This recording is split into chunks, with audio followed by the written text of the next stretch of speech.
T'as une des plus belles Porsche de notre site internet actuellement. Hein. Elle est magnifique. T'as mis 15 jours, je crois, pour avoir ton propriétaire, ton shooting photo, le véhicule prêt à être loué. Comment tu t'y es pris, du coup, pour pouvoir aussi facilement rentrer un véhicule avec ce propriétaire? J'ai grandi à Madagascar. Là-bas, soit t'es entrepreneur, soit t'as du mal à survivre.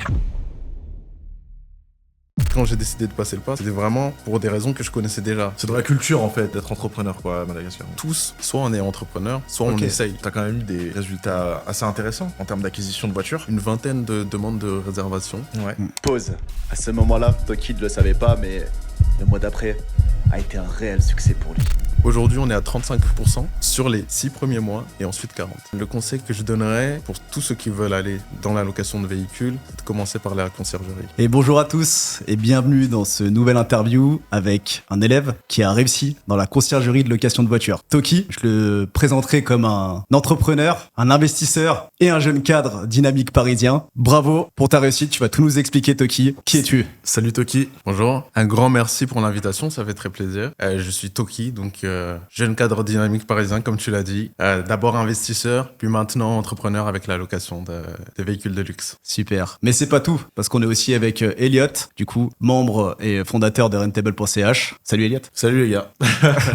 Voilà, on est tous ensemble pour parler tranquillement de la réussite de Toki aujourd'hui. Donc on va te poser des questions et puis tu vas nous expliquer un petit peu globalement ton parcours. Le but c'est de vous inspirer les gars, et c'est d'avoir le maximum d'informations sur comment t'as fait pour faire tout ça. Avec plaisir. Du coup on t'écoute, alors explique-nous un petit peu d'où tu proviens, qu'est-ce que t'as fait, quel est ton parcours de vie, d'où tu proviens et ensuite qu'est-ce qui t'a disons poussé à te lancer dans la location automobile de luxe. Alors ce qu'il faut savoir c'est que j'ai grandi à Madagascar jusqu'à mes 18 ans et là-bas le CDI ça n'existe pas vraiment. Donc soit t'es entrepreneur, soit t'as du mal à survivre. Donc je suis venu en France, j'ai fait des études, mais toujours dans l'optique de derrière développer une seconde activité, quelque chose en plus du salariat. Donc j'ai fait plusieurs années en économie, puis finance. J'ai commencé à travailler dans des grandes entreprises, donc assez classiques à Paris. Et en parallèle, j'ai essayé de lancer des choses et j'ai surtout démarré dans l'immobilier. Donc je me suis associé, j'ai créé une société immobilière, donc on a commencé à acheter des biens. Une SCI du coup t'as créé? Une SCI exactement. Et au bout d'un moment, on se rend compte que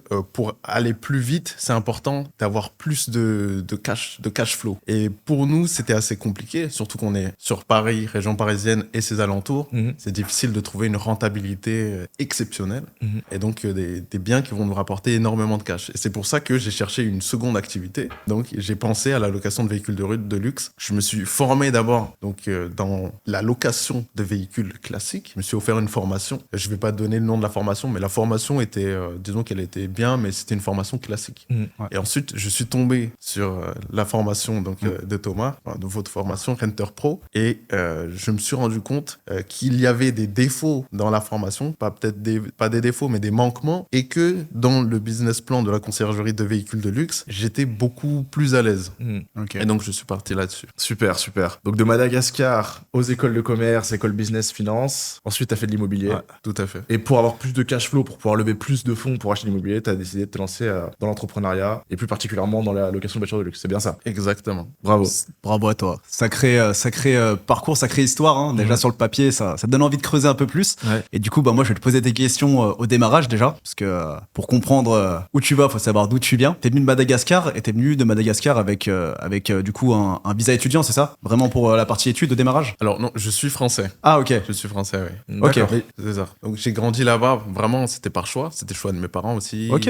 Eux, entrepreneurs également. Donc c'était vraiment parce que c'est là-bas qu'il y avait la meilleure qualité de vie. Ok. Et ensuite, voilà, je suis venu ici pour les opportunités, pour grandir, me former. Ok. Tes parents étaient entrepreneurs? Oui, mon père était entrepreneur, ma mère au début ne travaille pas vraiment, pas beaucoup, et ensuite elle a commencé à développer son activité également. Ouais. Super. Et on peut te demander la question, ton père il entreprenait dans quoi Oui, alors il a eu plusieurs entreprises, vraiment, il est sur son CV, il y a une dizaine d'entreprises. Ok. Il a fait donc de l'externalisation de main-d'œuvre qualifiée. Ok. Donc tout ce qui est numérisation création de plans pour les architectes, etc. Numérisation de toutes choses. Voilà. BTP, un peu le TP. Ouais. Disons, oui, BTP. Après, tout ce qui est modélisation 3D, des choses comme ça. Donc, faites directement à Madagascar pour des clients en Europe. C'est vrai que Madagascar, nous, on travaille aussi beaucoup avec Madagascar. Donc moi, j'ai une assistante, hein, d'ailleurs, Rahanta. On te fait des bisous. Donc Rahanta, Salut, Rahanta. Ouais, c'est mon assistante personnelle depuis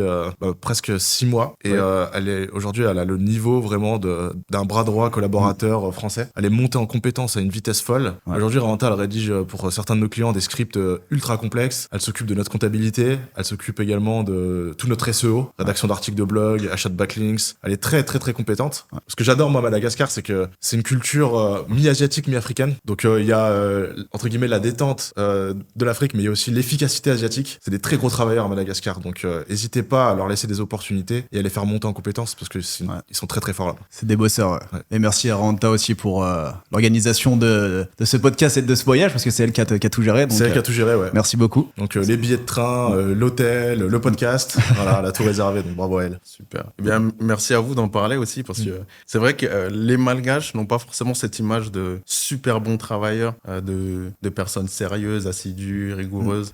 Et c'est bien d'en parler aussi. Ouais, il y a vraiment beaucoup de potentiel là-bas. Bah, nous, on a même Thomas Okoro. Enfin, je vais citer aussi un de nos clients qu'on apprécie beaucoup. Il a monté une agence avec une grosse partie justement de sa partie opérationnelle à Madagascar. Et c'est une agence lausannoise, donc il travaille avec des clients suisses et il fait travailler plus de 30 Malgaches. Il a créé de la sécurité sociale, il a créé des produits à haut rendement. Enfin, il a fait plein de choses là-bas et puis bravo pour ce qu'il fait aussi, quoi. Ouais, bravo à lui. D'accord. Ouais. Ah oui, il s'appelle comment? Thomas Okoro. D'accord. Je t'enverrai le contact si tu veux potentiellement échanger avec lui. C'est une agence marketing donc il pourra t'aider sur tout ce qui est Google Ads, tout ça. On en discutera. D'accord.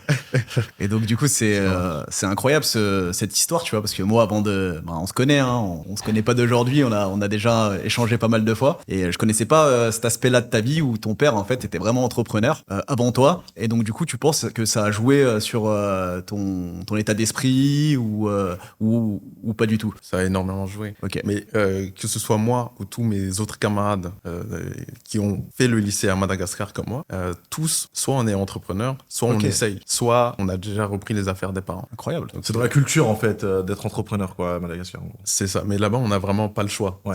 C'est ça, ou alors voilà, t'as un petit salaire.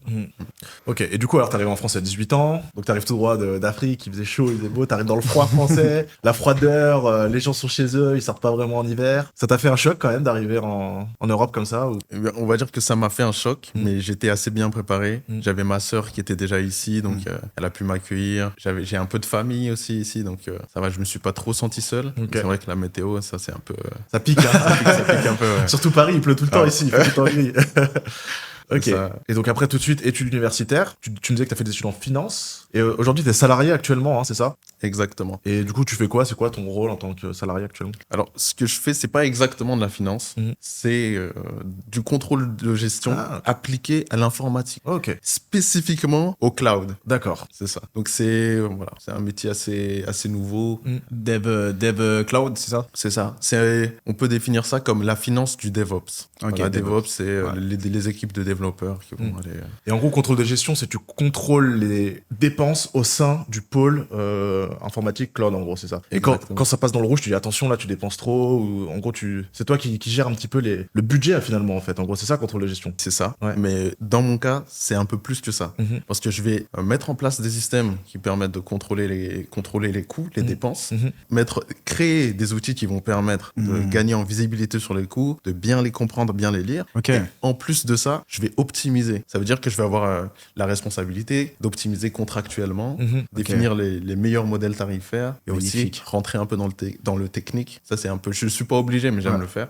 Donc, rentrer un peu dans la technique, leur dire, voilà, j'ai vu qu'ici, on pouvait faire comme ça, voilà, on va essayer d'implémenter ça. D'accord. Donc, c'est quoi? Tu fais du back-end et aussi du front-end pour pouvoir avoir la lecture des chiffres ou... Exactement, oui. Okay. J'ai plusieurs casquettes. Incroyable. Finance, un peu data viz, des choses comme ça. C'est bien, c'est des bonnes... Sacrée qualité, ouais. C'est comme Bayal et Valentin, c'est des approches... eux, ils étaient en école de commerce, très axés finance et c'est des compétences qui sont très utiles dans l'entrepreneuriat. Donc c'est bien que tu vois le travail apporte aussi à l'entrepreneuriat. Pour des compétences en gestion, en finance que tu vas pouvoir appliquer derrière sur ton business et c'est important. Et donc, du coup, moi, je reviens un peu à la partie juste études. Du coup, tu as étudié. C'était du coup plutôt centralisé, hein, du coup, tes études, hein, avec l'éducation nationale. Bon, vraiment plutôt une éducation centralisée à ce moment-là. Là, tu n'avais pas encore consommé de produits d'accompagnement qui te permettent justement d'avoir des compétences un peu plus actionnables, je pense. Hein, ça, c'est mon avis. Hein, mais à partir de ce moment-là, du coup, toi, tu étais seul, du coup, ici. Tu avais ton loyer. Et tu faisais comment? Tu travaillais à côté ou comment tu faisais? Moi, j'avais une bourse. Ok. Donc ça, c'est hyper important. Sans ça, j'aurais galéré. J'avais une bourse et j'avais mes parents qui m'aidaient un peu à côté. Ok. Donc je m'en sortais, mais c'était limite, quoi. Ouais. Ok. C'était Tout juste au long de tes de études. quoi vivre, quoi. Exactement. Et tu parlais d'accompagnement. Les premiers accompagnements que j'ai pris dans ma vie, c'était là, sur les 4 derniers mois. Donc Ok. les 2 formations en location. Du coup, immobilier, tu t'es formé comment pour investir en société Alors, immobilier, je me suis associé déjà avec une personne qui avait commencé dans l'immobilier. Donc, D'accord. pas personnellement, mais qui avait travaillé dans des fonds, qui était assez capé et qui travaillait aussi dans la finance. Donc, il y a des revenus assez importants. Et pour nous former, on a mangé du contenu sur YouTube, encore. J'ai fait quelque chose qui n'est pas très éthique, mais j'avais besoin de connaissances. Donc, ce que j'ai fait, c'est que les formateurs, je prenais des rendez-vous avec eux et j'essayais d'extraire un maximum de valeur à chaque fois. J'ai fait ça 4-5 fois. On coupera peut-être au montage, mais... Tu me l'avais dit avant de rentrer dans le programme. Je me suis dit, putain, il va me closer. Ouais. Mais donc, oui, j'ai pris l'habitude aussi de dire non aux closers. T'as l'habitude de faire face à des bons closers, du coup. C'est ça. Mais oui, donc j'ai pris un maximum de valeur. J'ai développé la compétence de trouver le tips. Donc, quand je vois qu'il y a un truc qui peut me servir, je l'extrais au maximum. Voilà. Ok. Et donc, on a fait comme ça, et sans formation. Ça a pris du temps. On a pris 1 an pour faire quelque chose que peut-être qu'on aurait pu faire en 2-3 mois. Ouais. Mais on a réussi à le faire sans l'investissement de départ. D'accord. Et du coup, alors explique-nous cette opération immobilière, alors. Alors, cette opération immobilière, aujourd'hui, je préfère pas donner de chiffres, mais on a un bien avec 4 locataires. Donc un immeuble de rapport, peut-être. Non, c'est une grosse coloc. Une D'accord, grosse ok. coloc, donc 4 Ah, locataires. 4 locataires, ok, pas de 4 C'est ça. locaux. Ok. 4 locataires donc, qui sont étudiants, qui sont en centre-ville, près d'une gare. Et En donc, région parisienne, du coup. alentour, pas très loin. D'accord, ok. Super. Donc une ville dynamique, légèrement en dehors de la région parisienne. Ville dynamique, en dehors de la région parisienne, Ok. avec voilà, un bon vivier d'étudiants. Super. Magnifique, bravo à toi pour cette première opération. Dans la technicité un peu plus, toi tu t'occupes de la gestion de tout ça ou tu passes par des prestataires pour pouvoir encadrer les entrées, les sorties On s'est occupé de tout jusqu'ici. On avait une société de gestion qui nous prenait un petit peu cher. Donc là, on a arrêté avec eux, on est en train de chercher une autre société et en attendant, je suis en train de tout faire. Mais c'est vrai que c'est galère. C'est vraiment galère parce qu'il y a les locataires, ils demandent des quittances, ils demandent un certain nombre de choses. Il faut gérer la CAF, il faut faire pas mal de démarches. Donc, Par rapport à ça, la CAF, normalement, tu peux dire aux locataires qu'ils s'en occupent eux-mêmes de leur côté. Toi, tu exiges le loyer total, et c'est eux derrière qui font les démarches à la CAF pour avoir les APL de leur côté. Parce que moi, c'est comme ça que je procède avec ma colocation. On Ouais. échangera si tu veux après en off, mais tu peux quand même alléger ta gestion en tant que propriétaire, normalement, sur plein d'aspects. d'accord. Ah ben je veux bien dans ce cas. Ouais, parce que Elliot un peu ressemblant à ton profil, son cash il l'injecte direct dans l'IMO. Moi mon cash je le injecte dans la pub. Mais ça peut être intéressant de vous échanger à ce sujet-là. C'est vraiment très très smart d'avoir usé de ton levier CDI pour pouvoir déjà sécuriser un bien. Et donc du coup, t'arrives au moment où il y a besoin d'avoir plus de cash du coup. Pourquoi? Alors, plus d'apport. Et pourquoi plus d'apport? Pour pouvoir avoir une capacité d'emprunt plus élevée. Ok. Donc, les banques elles vont préférer, si tu peux mettre à 10%, 10, 15, 20%, pour que tu puisses emprunter plus. Oui. Aujourd'hui, là, je suis limité, avec les taux aujourd'hui, je suis limité à des biens qui vont jusqu'à 250, 300 000. T'as déjà une belle capacité d'endettement. Mais on est deux. Voilà. On est Ouais. deux. C'est ça le... Ouais, mais on est deux, donc c'est pour ça. Quand je dis moi, en fait, je veux dire nous deux. Ok. Je veux dire nous deux. Et donc c'est ce plafond un peu de capacité d'endettement, d'apport qui t'a donné le déclic du coup pour lancer ton projet entrepreneurial. Alors effectivement, Ok. ça a aidé, mais je savais que je voulais je savais déjà que je voulais développer une autre activité pour générer un peu plus de cash. D'accord. Mais effectivement, c'est ce qui m'a fait me concentrer plus sur la location de véhicules et un peu moins sur l'immobilier pour l'instant. Ok. Mais c'est quand même dans ton ADN, l'entrepreneuriat. C'est une des raisons, mais t'es vraiment un entrepreneur dans l'âme, quoi, si je comprends bien. Oui. Magnifique. Oui, et j'ai toujours essayé. Alors, je vais faire quelques petits clins d'œil. Donc, il y a mes précédents associés et amis avec qui on a fait des petites choses. Mais j'ai commencé à faire du dropshipping aussi en 2016 avec un ami qui s'y est mis à fond, qui a été très sérieux. D'ailleurs, que je salue parce que je pense que je vais lui montrer cette vidéo. Magnifique. Alexandre. Et Salut Alexandre. Salut. Et ensuite, on a travaillé sur une marque de maroquinerie de luxe qui a été fondée donc par Thomas, son fondateur, qui Décidément, les Thomas. C'est ça, qui est un très bon ami à moi et qui est aussi mon rival d'ailleurs. Oui, il s'en sort très bien lui aussi aujourd'hui. Et donc j'ai toujours essayé de faire des choses comme ça, sans accompagnement. Ensuite l'immobilier, ça s'est mieux passé. On était deux, c'était beaucoup plus fluide. Et maintenant là, avec la location de véhicules de luxe, j'essaye d'être un peu plus carré et de pas baisser les bras. Super. Et du coup, en parlant un peu de location, donc t'as quand même eu des résultats assez intéressants en termes d'acquisition de voitures. T'as une des plus belles Porsche de notre site internet actuellement. Hein. Ouais. Elle est magnifique. Donc explique-nous du coup un petit peu plus en détail les résultats que t'as pu obtenir dans la location de voitures de luxe. Alors pour l'instant, disons que mon principal succès, c'est avoir réussi à avoir ce client, donc qui est une personne très sympathique et qui m'a fait confiance. Et donc moi disons que je suis très orienté satisfaction client. Aujourd'hui, j'ai préféré d'abord me concentrer sur ce propriétaire, donc sur ce véhicule, pour qu'il soit satisfait, pour roder mes process, pour m'assurer que derrière, il puisse me recommander ou peut-être pour qu'il mette d'autres véhicules, parce que je sais que là, il va acheter un second véhicule et il compte sur les revenus du premier pour pouvoir le sécuriser et pour pouvoir le rassurer un peu. Très bien. Et j'ajoute une chose, hein. Moi, ce qui m'a le plus impressionné avec Toki, parce que du coup, j'ai eu l'honneur de pouvoir t'accompagner et échanger avec toi le plus régulièrement possible. C'est au moins une fois par semaine, je crois bien, hein, donc minimum. Et du coup, moi, je te félicite pour la réactivité, la rapidité à laquelle t'as rentré ton propriétaire, parce que c'est vraiment ça, t'es dans le top, hein, t'es dans ceux qui a réussi le plus rapidement en partant de zéro, tu vois. Donc, félicitations à toi. Je crois que t'as mis 15 jours, je crois, à peu près, pour avoir ton propriétaire, ton shooting photo, le véhicule prêt à être loué. Quand t'es d'en bas, entre guillemets, quand tu regardes en bas pour aller en haut, tu t'attends pas à ce que ça aille aussi vite, tu vois. Et donc, du coup, ça, c'est vraiment, pour moi, ça m'inspire déjà, tu vois. Même si, il y a déjà des voitures, j'en gère déjà. La réactivité pour avoir un véhicule neuf, d'un propriétaire en gestion complète à 100%, en 15 jours, ça, c'est inspirant. Donc, félicitations à toi pour ça. Je sais que tu vas en inspirer plus d'un. On va ajouter quelques photos du véhicule de Toki, vous allez voir un petit peu, il est magnifique. C'est un gris un peu nuité sur un Porsche 911. C'est un 2020, c'est ça ? C'est ça. 2020, ouais. Donc c'est un 992. Il est incroyable. En full option, j'imagine ? Oui. Ouais, il est incroyable le véhicule. C'est un des plus beaux Porsche qu'on a et on en a un paquet, mais c'est un des meilleurs. Et moi, c'est la question que je veux te poser, d'ailleurs, à ce sujet-là. Comment tu t'y es pris, du coup, pour pouvoir aussi facilement rentrer un véhicule avec ce propriétaire ? Qu'est-ce que tu lui as dit ? Enfin, comment ça s'est passé pour qu'il te fasse confiance très rapidement, en fait.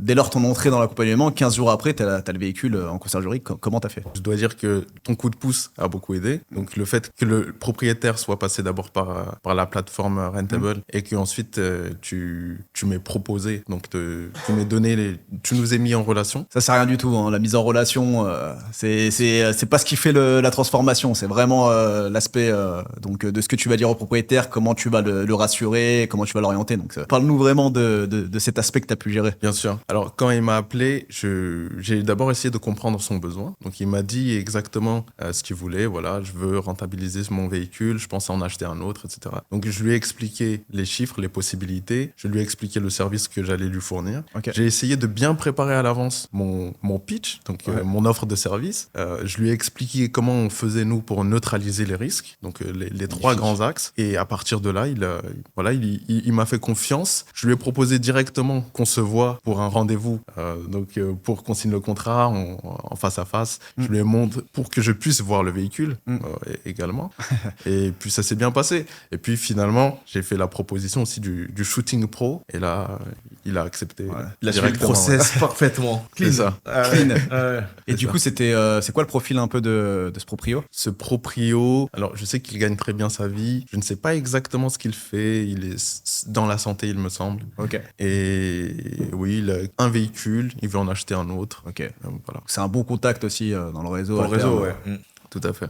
Tout à fait, ouais. Bravo à toi. Super. Et du coup, quand tu disais, alors je reviens rapidement sur le processus, juste pour ceux qui nous écoutent, est-ce que tu peux expliquer très brièvement justement les 3 leviers pour sécuriser justement les locations? Bien sûr. Alors, le premier, ça va être de bien sélectionner les locataires. Donc, derrière, s'assurer qu'ils fournissent tous les documents nécessaires. Je ne veux pas tous les citer, je pourrais, mais... Donc, on fait un KYC, on s'assure d'avoir tous les éléments, les preuves, etc. Deuxième KYC, chose... juste pour info, c'est Know Your Customer. C'est les processus qu'utilisent les banques ou les organismes liés à la finance pour vérifier l'identité de leurs clients. Donc, c'est très poussé, hein. Ça va aller jusqu'à la vérification de passeport, justificatif de domicile, enfin vraiment tous les documents, avec des vérifications poussées peut-être sur Google pour vraiment s'assurer que le client est un profil legit. Petite aparté pour... C'est ça. Ensuite, je vais m'assurer de prélever la caution. Donc, quand je prends la caution, en plus derrière, dans le contrat, on a des mentions qui expliquent voilà, qu'en cas de dégâts légers, on va prélever sur la caution. Et finalement, le dernier pilier, c'est l'assurance. Donc, on va s'assurer que le propriétaire a une bonne assurance qui couvre bien les dégâts lourds. Et dans le cas de dégâts, on va utiliser la caution pour payer la franchise d'assurance. Voilà. Si le montant des dégâts, le montant de réparation des dégâts, est inférieur au montant de la franchise d'assurance, t'évites de faire craquer l'assurance, la franchise, tu payes avec la caution. Tout à fait. On est d'accord. Tout à fait, oui. Ça permet d'éviter de se faire malucer en cas d'assurance pour les particules. Moi, je suis fan de ta voiture, Toki, là. Ah oui. Ah ouais, la Porsche 911 992 Carrera 4S Greenway cab, incroyable. Ouais. Incroyable. L'intérieur, il est quelle couleur? Elle est magnifique. Bleu-gris foncé, ouais. Ouais, franchement, c'est un beau modèle. Ça me rappelle les premiers véhicules qu'on avait rentrés. Et une belle Porsche toute neuve. Et du coup, aujourd'hui, alors, t'as rentré ce véhicule, donc il est en gestion. C'est quel type de gestion? C'est une gestion totale, complète? Tu prends combien de pourcents de commission? C'est une gestion... Je fais pas très bien la différence entre totale complète. Pardon, totale ou partielle, en gros. C'est soit...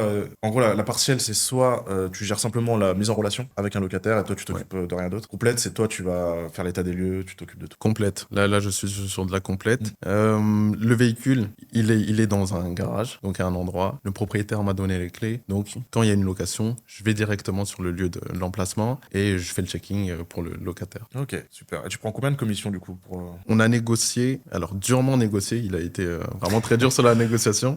Aujourd'hui, on est à 35% sur les 6 premiers mois et ensuite 40%. Très bien. Bravo, franchement, c'est une bonne négo. Sachant que voilà, c'est quand même un beau modèle. Après, c'est un cab, donc ça va bien tourner les beaux jours. Mais c'est vraiment une belle négo, donc félicitations à toi. Et du coup, région parisienne, en plus, donc il y a du pouvoir d'achat, tu risques d'avoir quand même beaucoup de demandes. C'est qu'une question de temps. Tu me disais que tu disais à Thomas tout à l'heure que tu avais eu beaucoup de demandes, c'est ça? Oui, j'ai fait le calcul, j'ai eu une vingtaine de demandes de réservation. Ouais.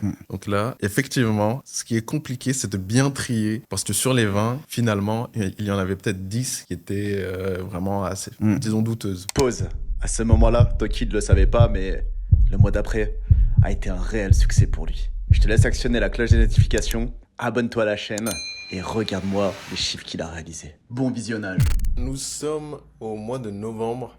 Le mois d'octobre vient de s'achever. C'est peut-être le moment de faire un petit point sur les revenus des locations du mois d'octobre. Ici, comme vous voyez, j'ai eu 3 locations. Une première sur Roadster, ensuite une via des apporteurs d'affaires et une dernière via Le Bon Coin, trouvée via Le Bon Coin. On voit que ces 3 locations représentent 7 jours. 7 jours de location, ce qui revient à un taux de rotation de 24%. Le chiffre d'affaires total est de 4 941,50 €. Sur ce chiffre d'affaires, la commission qui revient à la conciergerie, c'est-à-dire à moi-même, est de 1 463 €. Et le revenu du propriétaire est de 3 478,50 €.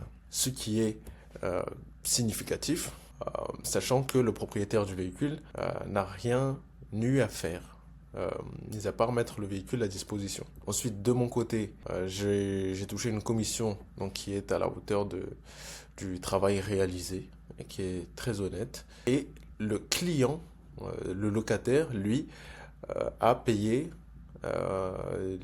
les locations. Les clients ont payé des locations à un prix très compétitif. Donc tout le monde est gagnant. C'est donc un assez bon mois, un très bon premier mois.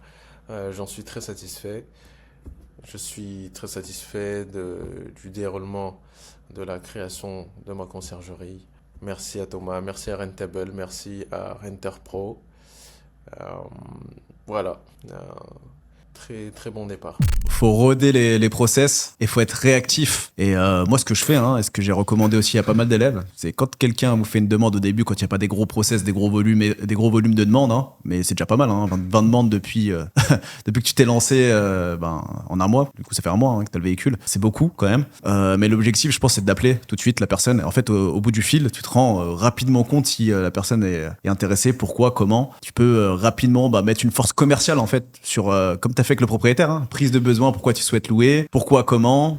C'est vraiment au début, c'est orienté vraiment, je dirais, la transaction avec des étapes, tu vois, des étapes clés. Comprendre les besoins, comprendre pourquoi ils veulent louer, leur donner tous les éléments pour avoir qu'ils aient la confiance et gage d'autorité et faire une offre irrésistible, tu vois. Et ça, si tu fais ça, déjà, tu perds pas de temps parce qu'il y a beaucoup de gens qui font le traitement sur la conversation WhatsApp. Je sais pas comment tu t'y prends, toi, pour gérer les demandes. De ton côté, tu fais du WhatsApp, de l'appel, tu fais quoi en ce moment? Moi, je fais tout en appel. Ok, c'est bien. Dès que je reçois un message, je propose à la personne de l'appeler et on fait tout au téléphone. Et là, par contre, c'est le nouveau skill qu'il faut débloquer, c'est le closing. Et ça, on va dire que c'est assez difficile de closer une personne, sachant que c'est le premier contact. Ouais. Tu lui demandes de verser un acompte, de mettre 5 000 € de caution. Là, en direct, en général, il y a pas mal de personnes qui ont un peu froid dans le dos, quoi. Ouais, faut pas hésiter au début de faire des, je pense, axe d'amélioration, tu diras ce que t'en penses, mais pas hésiter à faire des devis, tu vois. Tu lui envoies un devis avec un numéro de société ou quelque chose comme ça les rassure, ou alors tu leur envoies le lien de ta plateforme. Ce sera un tiers de confiance, ils regardent les avis de la plateforme, il y a pas de sujet, tu vois. Et si tu passes par toi-même, des acomptes. Acompte directement, faible, tu prends l'acompte de 100 €, voilà, ça n'engage en rien, tu vois, la personne, ça lui permet de passer plus vite à l'action et plus rapidement. Et aussi, si tu as dit promo exceptionnelle, réserve maintenant, tu vois, les gens passent à l'action en général. En fait, faut leur donner le maximum des éléments pour qu'ils puissent passer à l'action. Faut les accompagner vers le passage à l'action. C'est un peu comme toi quand tu décides de te lancer dans un accompagnement, tu vois. Il faut t'aider à te projeter, t'aider justement à passer à l'action parce que ça sera bénéfique pour toi, tu vois. Là, c'est la même chose. Ouais. Et en fait, généralement, faut agir directement sur la cause. Donc la conséquence du fait qu'il paye pas, c'est le manque de confiance. Et le but, c'est de lui donner confiance. Donc pour ça, tu dois déjà être très réactif pour lui montrer que voilà, il y a une demande, tu réagis le plus rapidement possible. Déjà parce que lui il va faire des demandes à plusieurs. Donc déjà, s'il voit que la personne est plus réactive, tu vas déjà gagner un point ou deux de confiance. Tu vois, il va dire ok, c'est quelqu'un de sérieux. Tu vois. Puis ensuite sur l'échange, c'est bien que tu fasses de l'appel téléphonique. Ça permet tout de suite de briser un peu plus la glace. Donc ce que tu fais, ce que tu mets en place, c'est déjà très bien. Et puis après, faut le rassurer quoi. Donc faut essayer de comprendre justement. C'est comme il t'a dit Thomas, faut essayer de comprendre ses problèmes, ses douleurs, pourquoi il veut pas passer à l'action, pourquoi il a pas confiance. Et puis toi, le but c'est de répondre à cela. Donc s'il faut par exemple que tu envoies la carte grise du véhicule en masquant peut-être le nom de famille, mais en disant voilà, c'est un vrai véhicule, machin, tu vois, tu vas gagner des points de confiance et puis il passera plus vite à l'action, tu vois. D'accord. Voilà. Très clair. Et puis c'est petit à petit, ça va s'améliorer. Plus t'auras d'avis, plus t'auras de feedback. J'avais essayé, alors j'avais pensé à leur envoyer aussi les liens des annonces sur les plateformes, donc comme tu disais, mais ça m'est déjà arrivé que justement perdre beaucoup d'argent comme ça, parce que sur une location, Ils voient d'autres modèles. C'est ça. Alors ils voient d'autres modèles ou ils voient le même modèle, mais en gros sur une plateforme, j'étais en train de me lancer, et donc pour devenir super host, il fallait que je propose un prix dérisoire, raisonnable, ouais, un dérisoire. Et donc disons les termes. j'ai un client qui m'appelle pour une location de 2 jours, donc un bon prix, au prix fort. Il m'appelle et je lui dis ok, etc. Vous êtes passé par la plateforme? Il dit non. Et du coup, il a su que j'étais sur la plateforme.